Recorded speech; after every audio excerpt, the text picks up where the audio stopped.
Hi there guys, welcome to Avid Secret Studio. My name is Gaurav and today I'm joined by an awesome guest. I've been looking forward to talking to Devvon Terrell for a very long time. Devvon is an absolute beast when it comes to Pro Tools, education and so much more.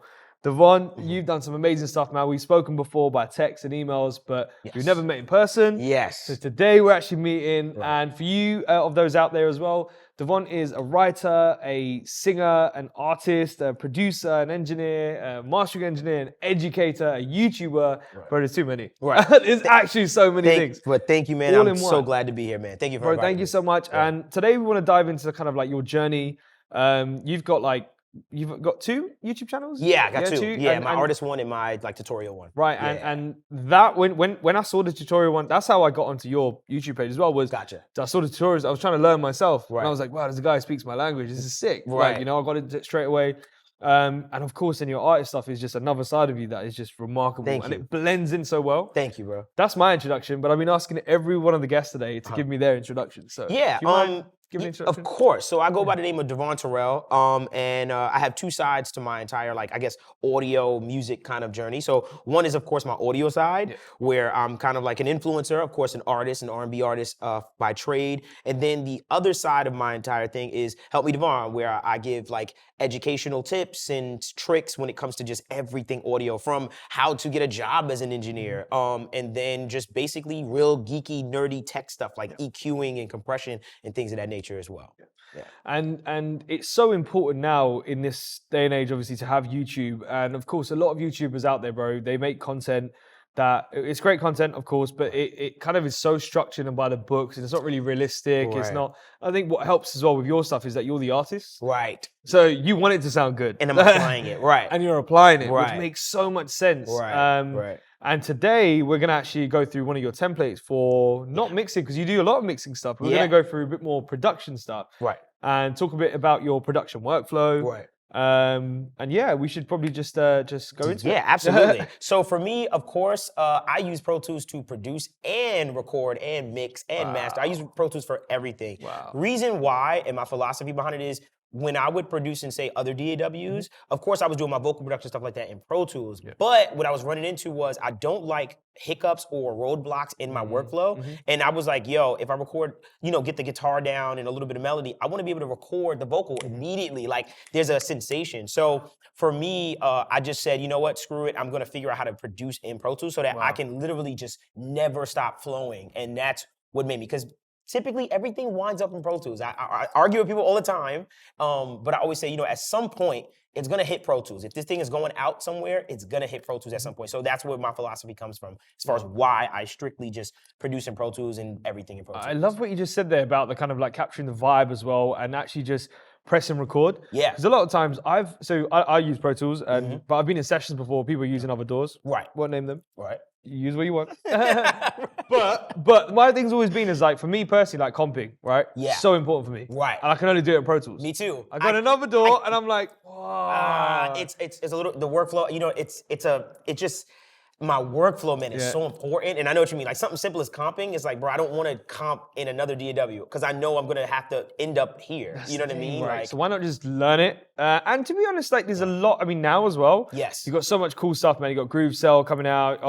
You've got Synth Cell. Right. Which is another one as well. So we're working on the whole music production side of things as well, which is so important.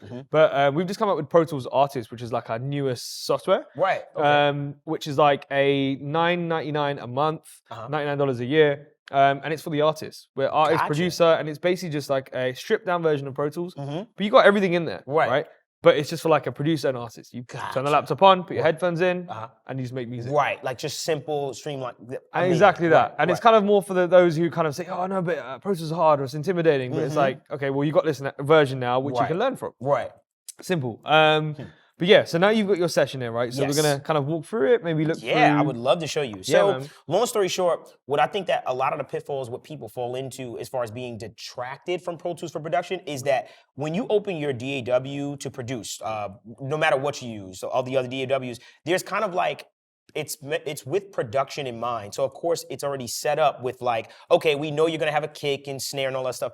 So what I did was, and how I go about it is, I create a physical template for my workflow, for my production.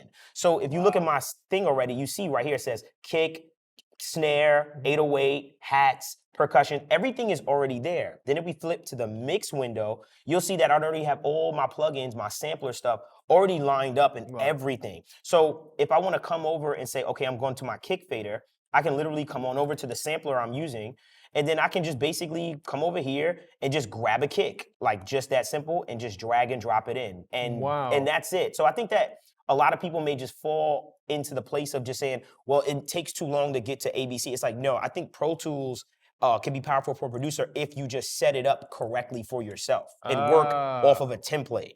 So mine is just straight up off of the template. And then when I come back over to here and this kick is loaded and everything like that, I'm good to go. I literally just and have this is your starting template for every kind of production that you do? Every single thing. So this is literally my start template, and literally I'm good to go. And I can just start producing right there. Wow. So everything is laid out, like even like some of my favorite plugins, I even have their own thing. Like Arcade is right here. I got like Hans Zimmer strings set up already, contact libraries, like everything is already set up. And that's what I think a lot of people don't realize. Like if you just take a day just to say, okay, what do I typically do and set up your template, bro, it's flawless. Like it's super seamless. I got Nexus right here ready to go. Arteria, everything's ready to go already. Yeah. Whoa, this is amazing, man. And then you can literally just start making music and recording at the same time, right? Yes. Okay. So as you can see, I got my tracking box track right there. And then let's say if I'm really getting in the groove, hidden, I have a bunch of other tracks ready to go. Oh, wow. 4 days. Wow. And that's what I think people just don't. It's like, hey man, like I'm ready to go. Like I've set and over time made it to be mine. Like this is, it's a chameleon type of program. So this is perfect for me. Like this is my template as far as my production and stuff like that. And you have, you got your ad libs and horn buses and chorus ODs, and then like a low vocal here, an exciter, parallel comps already set up. Like I have everything super set up already. Like this is my parallel comp chain for if I want to do some quick parallel compression. All I would have to do is go right over to here, go to my buses, and hit parallel comp. And boom, I'm in my parallel comps right there, and I'm getting parallel compression straight up right there. That's awesome, man. Yeah. And do you use folder tracks as well for your? What kind of tracks? Folder tracks? No, put me on. Folder tracks is great. So what you could do, if you select a few tracks together, let's say we track, So I'll do these. Boom. And then right click. Okay. Go to move to. New folder. And we can rename that folder. Okay, I'll say keys, create. Press Shift and F. Or we can just close it because I think shortcuts. And you close in the folders. Wow. And once again, Pro Tools never surprises me, bro. And see, this is why I love this, man, because y'all have done so many. I know that there's so many things. Like, I'll go to sessions and I'll see engineers do things, and I'm like, yo, what was that? Like, it never stops. And I think that I know so much. Right? I've been using it for 10, 15 plus years, but I always learn something so new, man. And that's sick, bro. So you got two ways of doing it. You got it's a hidden gem. Like the way, so we was here at NAMM 3 years ago, demoing this when it came out. And it's such a hidden gem because you have two versions of folders. So that's like a basic folder. Okay. There's no routing, there's nothing going on, right? It's just for organizational purposes. But you have one with routing as well. So if you do the same procedure of like move to new folder. So if you want to try that with something else. Yeah, heck yeah. Move to new folder, move to. Yeah. And then hit new folder. Yep. And then if you change that to routing folder, and then route tracks to new folder, just at the bottom. This one right here? Yeah, the tick box. There you go. And then create, and you can name it. Yeah, I'll name it create. And there you have it. And that's now routing is like a bus, essentially, like a aux. Wow, with all of those. Yeah. So if you go to your mixer window now. And then you could find Yo. Yeah, Yo's got his own channel. Yo's a bus. And that's messing with all the stuff that I've routed to that. Wow. So this kind of like stems, like a stem, another like way to kind of have stem to get stems out. Like exactly, dude. Wow. Yeah. So you can have that. You can have multiple folders. Right. And I can apply actual. Oh yeah, because it's routed. Oh, I totally understand. It's already routed. Oh wow, that's it's basically like a basic folder and an aux or a send or a bus, whatever, in one. Right. So you have it as one, which is like really, really cool. That is fire. Dude, there's some crazy stuff you can do with folders. So you can group, like if you're making a track, building a track, you can group, like put stuff in folders, Uh-huh. close all the folders down and grab like arrangements and build out your beat as well. Wow. So there's a lot of stuff with MIDI that you can do now. Right. Which is a way you can like build tracks and make music. Right. And see, this is why I like to have this conversation because from a production standpoint, there's not much production stuff out there. You know what I mean? As far as Pro Tools, as far as that. So for me, this was a learning curve that I kind of had to discover on my own. Like, so figure out the workflow. But little things like this is so amazing, bro. Like that's insane that I can do it like that. I didn't even know that. I mean, Devvon, I want to also touch on your vocals, right? Yeah. We want to, because No problem. I mean, there's a lot of tutorials out there, and I know you do, bro. Yes. But obviously, first of all, you gotta have a great voice. You gotta have great music. Thank you very much. Yep. And you do. For sure. Thank you. But your vocals really do cut through the mix, like a lot. I've heard, man, a lot of stuff. Even the stuff you've done with Sona and everything as well. They just cut through, man. They really sit perfectly. Right. Thank you. Thank you. Is there a reason why? Yes. So there's a lot of reasons why. For instance, I'll show you like my basic template, like that is literally every time I open a session, this is what comes out first. Like, you know, obviously I'll go back and mix and tweak, but this is like my starting point where I promise you there's not one person that I haven't run through this setup that goes, yo, what is this? I'm talking from the cheaper audio interfaces and mics to the most expensive studios. Like I've ran this template and they're all like, what is that? So basically what I do is, I'm a big fan of NLS channel. Oh, yes. This is my baby. Just to kind of, and my philosophy with it is because it kind of gives you like that analog board sound. So I put it at the very top because to my brain, that's like, okay, that's exactly what would be first. Like it would come into the board. So I add a little bit of drive from the actual NLS channel, and it gives me somewhat of that quote unquote board sound, like an analog sound. Yo, that's smart. So I put it at the very top, and it's on all my tracks. So you have an It's like an analog board. It's even, like even on the production stuff? Yes, everything. My kicks, everything is running through an NLS channel with a little bit of drive. So what it does is it's kind of giving me like, as soon as you bring your session into my session, it's just like, what is happening? It just beats everything up. Wait, so on the settings on each one of those, do you leave it as default, or have you already tweaked it? I've tweaked it beforehand. beforehand. Okay, right, so I tweaked them all to be like at a drive of like 3. I found 3 to be like a sweet spot where it's like it's not completely altering the sound that's coming in, but it's really just enhancing it just a little bit, and it makes it a little bit harder and grittier. Like if I use the spike on all of them, it's gonna be like an SSL kind of sound, you know, on the whole thing. So that's one of my like main tricks. So spike, you got, is that Mike? Mike is an EMI, yeah. Okay, and then Nevo's Neve. Yep, Nevo's Neve. Oh my god, dude, you've just given a massive gem there. Oh yeah, on every channel beforehand, every single channel, like and the then first EQ thing. and everything afterwards. Exactly. Wow. Just like a real board, like, you know, because that's what a board. So I try to make it like as like, you know, analog thinking first as possible. So I put the NLS channels first, and then each one has its different characteristics. As you know, Mike is really good for like low end stuff. Nevo is smooth on R&B stuff. So if I'm working on R&B song, I run everything Nevo. Wow. If I'm working hip hop, Spike, like I'm super Spike. Oh my god! Yeah. So you'd have it on also on the bus, or do you have vocal bus, or do you put it on? Okay. So I have a bus too. So literally, my stereo master bus, like my main stereo bus, has an NLS bus one on it, and I'm driving that. At the end, my secret, drive this to about a 3. I don't care what song you're using. If you take on the master bus and put an NLS channel and hit the drive to 3, bro, you'll be like, holy, like your song will just have something extra. Wow, like it's insane. I'm really a big fan of like the NLS stuff. Like that thing is insane, bro. That is insane. Yeah, that looks like it's just. I've never thought of it that way. I know people do it with the SSL, the G channel stuff. Yes, very common. Put it on everything as well, but I didn't know it actually that you could. I mean, I never thought to put it on every single thing. Everything, because it saturates. Have it as a board. Yeah, literally, right? It's like a fake board. Wow. And then I really use the G channel for the master bus for like my parallel compression. Like that thing is ill for parallel compression. Wow. Like I use that a lot for my stuff. So like if I go to like this right here, so. This fader right here, I call it my big parallel. And basically this one is what I use to parallel compress the entire mix. Oh, wow. Okay. Everything except the bass. So everything except the bass stays out of this particular parallel compression channel. Oh, right. Okay. And I use a G comp, obviously the SSL G master bus, and I smash the crap out of it, and then I blend it in with this fader right here. Ooh. Yeah, and that's it. That's something else I do. Like at the end of my mix, I'm like, okay, let's add the extra oomph. This thing, bro, it's insane. Just to parallel compress the entire mix. Yeah. Oh my god, dude, this is like gems you're giving him, man. This is awesome. Yeah. And then on the vocals themselves, so going back to so you start obviously with the NLS, right? Yeah. And then you would go into like a auto-tune is my next thing. Oh, it's the next thing? Yep. Okay, cool. So the next thing I'll go into is just tuning and stuff like that, because I wanted to actually capture. I found that mixing like taking out like low end and messing with that stuff and then putting the auto tune has a different sound. Like it actually is pretty important where you put that auto tune. Like some people put it at the very end, some people I put it at the very beginning of my chain because I wanted to capture the natural sound of what it is, because I feel like their algorithm has a way of certain frequencies. It's just something I've like grew into to put it at the very top of my chain. Yeah. So I'll go into a auto tune, set my settings, you know, and stuff like that.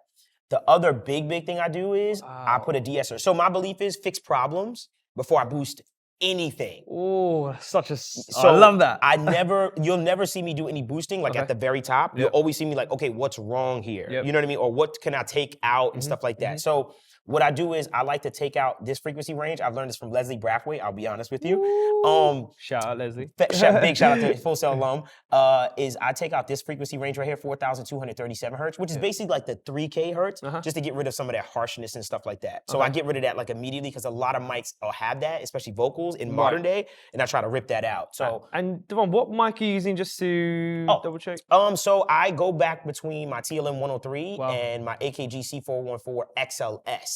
Ooh. So the old one, like, bro, that's one I used at university, and I feel like it's so underrated. It's beyond honestly, underrated. I've always gone to places and gone, bro, 414, 414. And everyone's like, you 87? And I'm like, okay. Oh yeah, okay, fine. 414. Right, exactly. Oh, I'm so glad you said that. Because for me, the reason why I like the 414 so much is because the detail in the mid-range is something that I haven't really gotten out of other microphones. You know, other microphones have like high end. We all know that. Like, oh, it's so bright. Like that's like a common thing. But what I was having an issue was my detail in my mid-range. Yeah. So once I found that microphone, I was like, wow, it's not as bright, but the detail in the mid-range is unmatched. So I said, I can put high end, I'll add high end. There's so much stuff we can get exciters and stuff like that. So that mid-range that it captures and that warmth is insane on that mic. Yeah, it's legendary microphone. Okay. Yeah. And then, so now I know you've pulled out your EQ. Now this is to, again, take out again? Yes. Remove? So this is taking out, and this is the first time I'll be boosting. Right. So long story short, obviously I do the most common thing in the world, get rid of some of the low end, right, in my vocals.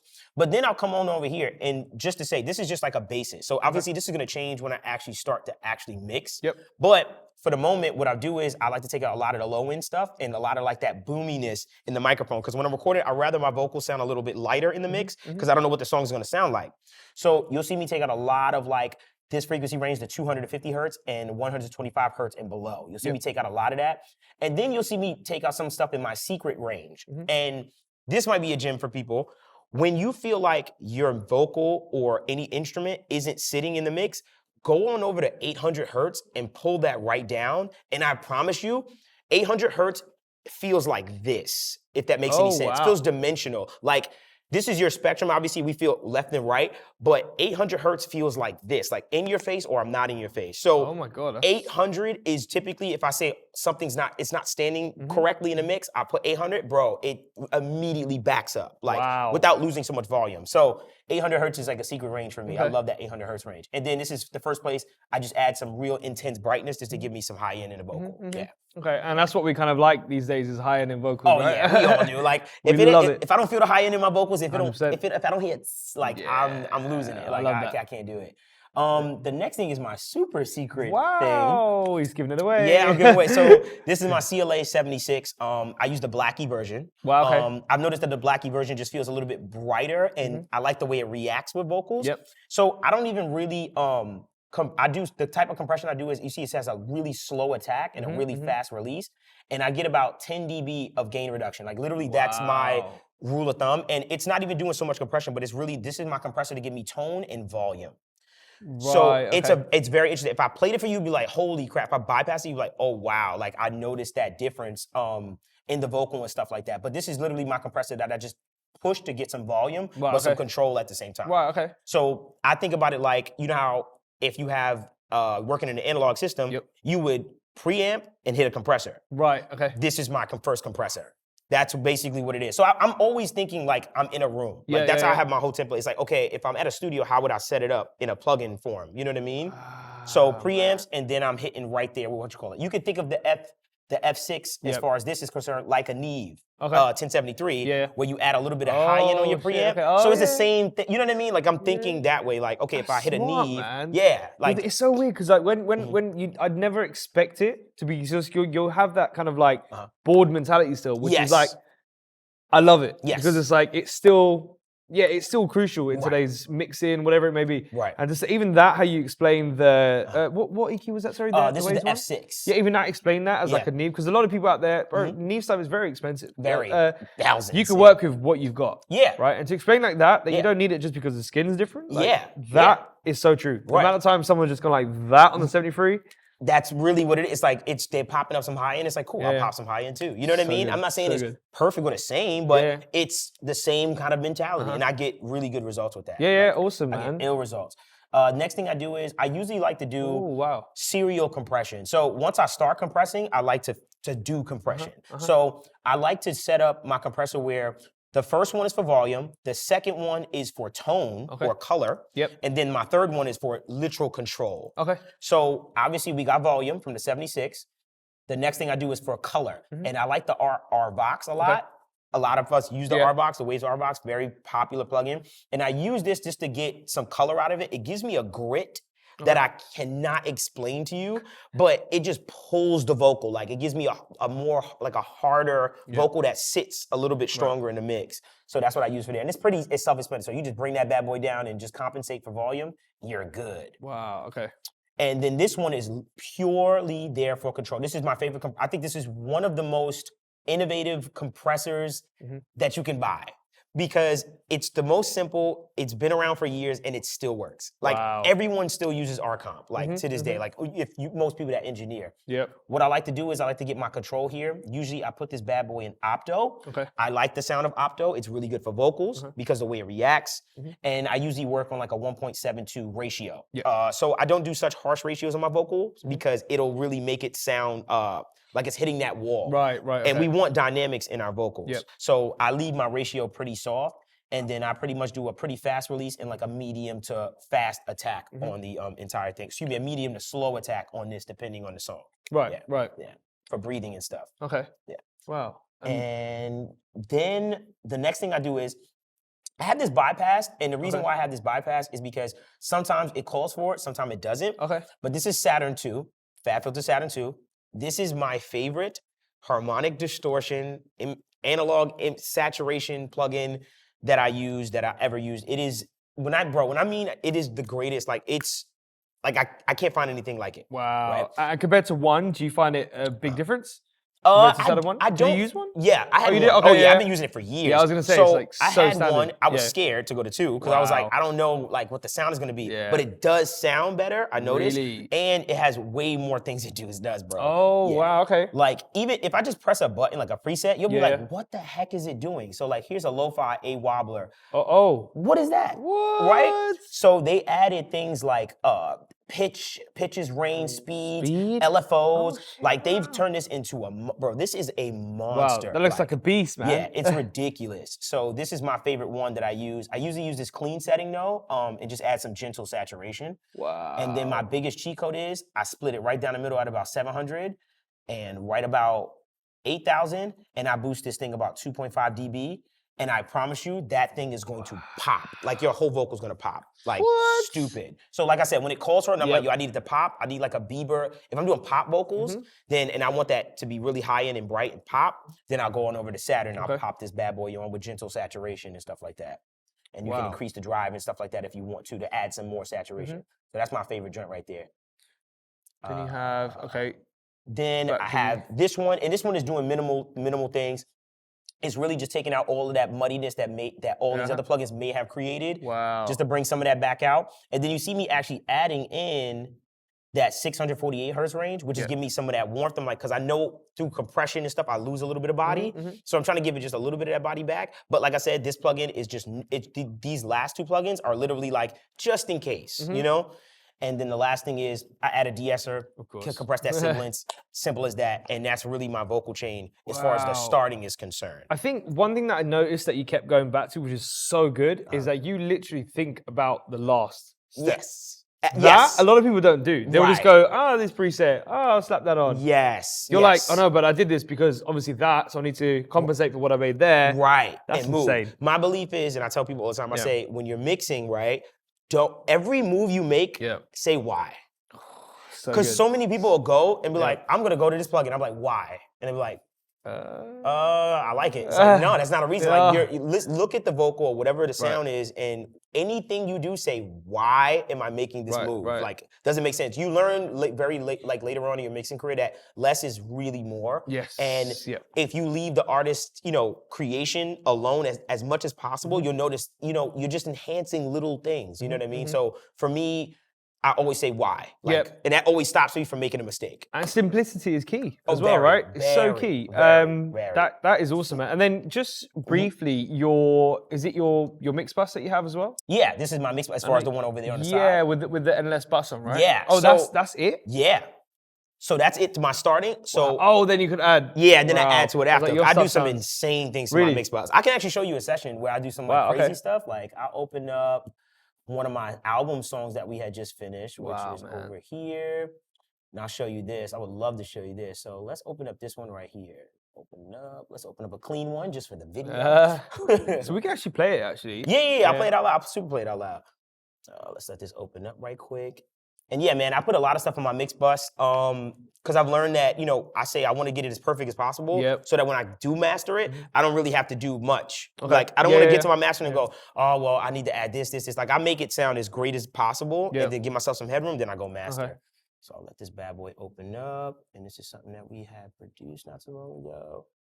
And it's just loaded my session. So this is all, like, you're about to see, like, my full-on like mix session, like everything that I do and stuff like that in the whole nine. So we're getting a sneak peek into Devvon's actual albums session. Yes, like that's straight up, like what I've done and what I use all the time and stuff like that, and let it load. It's a lot. Like I know my computer's like, hold on, let me just open up everything. But this is my baby. Question I had as well was, now you're showing a mix, right? How do you know when a mix is finished?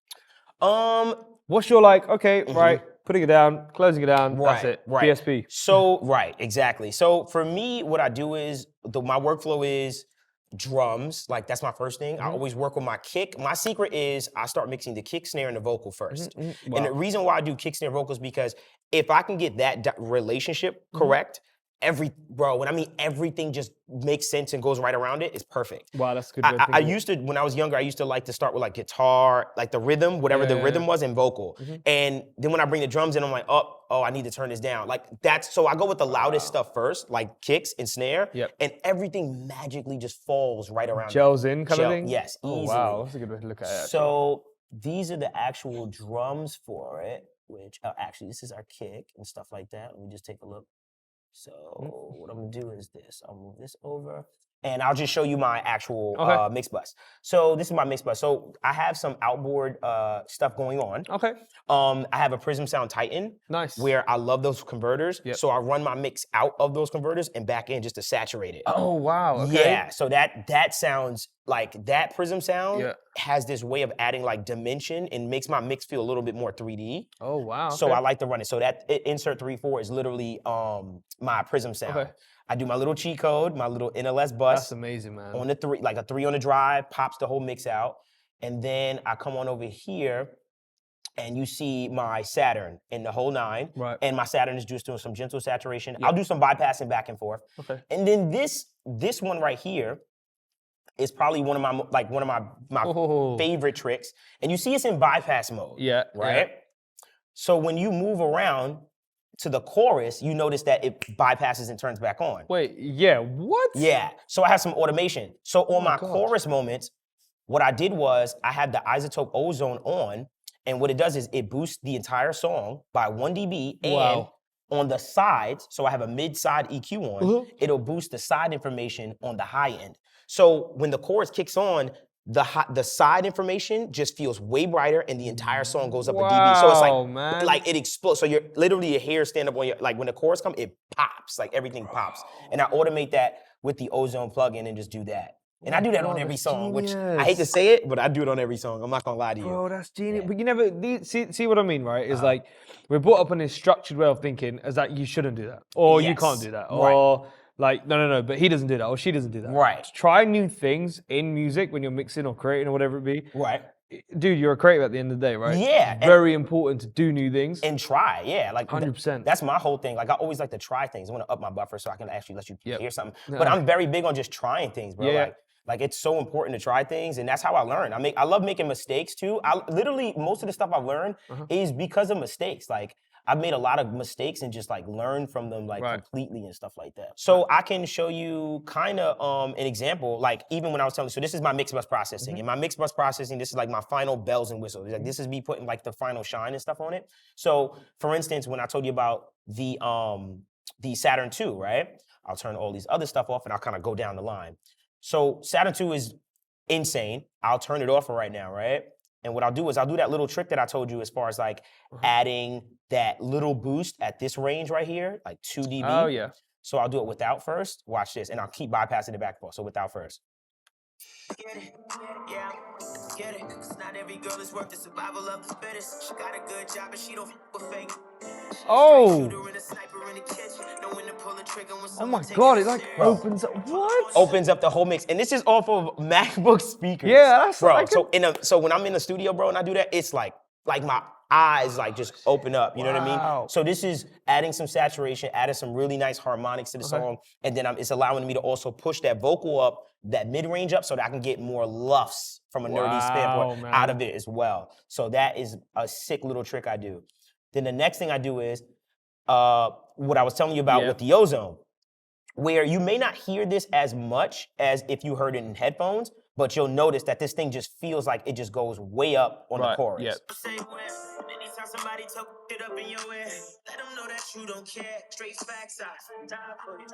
My You God, felt it dude. though. You can feel it. Like you felt it. Yeah, you like felt it open genius. up. Yeah. You felt the whole thing, like all the nuance, everything pops. Yeah, literally. Yeah. So that's what I like to do for that with ozone. And then the other thing is, oh man, this is like my super secret weapon, bro. Like they were actually here today and no one was at the booth. What? Yeah, like a lot of people don't know about this one, but this is my favorite multi-band compressor. Wow. I think it's the best one in the world. That's just me. It's called Leapwing Dyne 1. Okay. And I've been waiting to do a tutorial for this for so long because this is my favorite multi-band compressor. Wow. Bro, if I bypass this back and forth, it's just gonna mess you up. Like, this is without. Love the fittest. She got a good job and she don't fake. She a straight shooter and a sniper in the kitchen. The vocal, it just sat back. and it's doing compression, but in a subtle way. Like, if I link all these together, right? I'll show you this. Let me copy my settings so it doesn't mess you up. I'm gonna take this threshold and watch this. Love the fittest. She got a good job and she don't fake.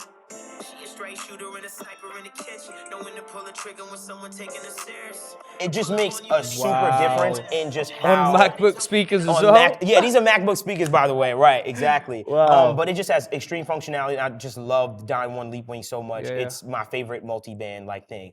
Compressor. And then the last thing I like to put on my my mix bus is the Gullfoss EQ. Yep. And what it does is it allows me to just kind of get back some of that dynamics. Literally without me even like I can literally just let you see the GUI, you'll understand what it's doing. Okay. So like I'll put it out of bypass and just watch what it's doing. So just in between where you've set that yourself? Yes. Wow. So I've set the range. So basically what the Gullfoss EQ does is, at least to me and what I use it for, they could tell me, man, you're using this completely wrong, but so what? It works. Again, guys, it works. Yes, it works. So what it does is it allows me to like, it detects like the entire spectrum of your song. And it kind of, with you deciding what you want to do, decides, okay, I'm going to push up 2K right now. Oh, I'm going to put it down. I'm going to push up 5K. Okay, I'm going to take it down. And what it does is it makes the song feel more musical again. Like all that compression and stuff you did, it kind of brings back those dynamics into the song. So basically, there's the recovery button, and that kind of pushes things up when it detects a certain thing. So I've only wanted to affect 200 hertz in between 8,000 hertz. I've only want to affect because I don't really want to mess with my low end too much, and I don't want it to mess with my high end so much. So if I do this, I'll increase it.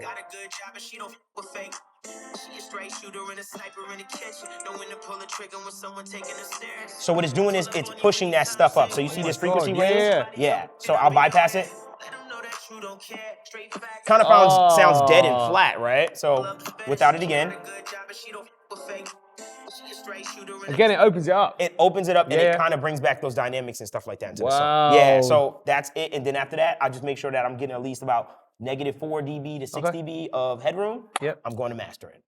Guys, Devvon, you've given some gems today, man. No doubt, man. Appreciate you. Thank you so much. Obviously, you've got a new album out, so definitely want to talk about a little bit, just touch on that. How can people go find the album? What is it called? Your handles? And how can people get in touch with Devvon? Or where do people go to watch your tutorials, man? Right. So you can find my tutorial side at Help Me Devvon. That's at Help Me Devvon, and that's literally everything: Twitter, Instagram, YouTube especially. Also have a Discord community. You find my YouTube, you'll find it. And then my artist side, I just dropped an album called Boys Don't Cry, which was produced by myself, a few other producers, and my boy L. Gene, who's actually here. And basically, you can get that on all streaming platforms. It's called Boys Don't Cry. Great album, great project. And then my name is Devvon Terrell. That's where you can actually find me on Twitter, Instagram. It's at DEVVONTERRELL double everything. And that's across the board: YouTube, Facebook, Twitter, Instagram, the whole nine.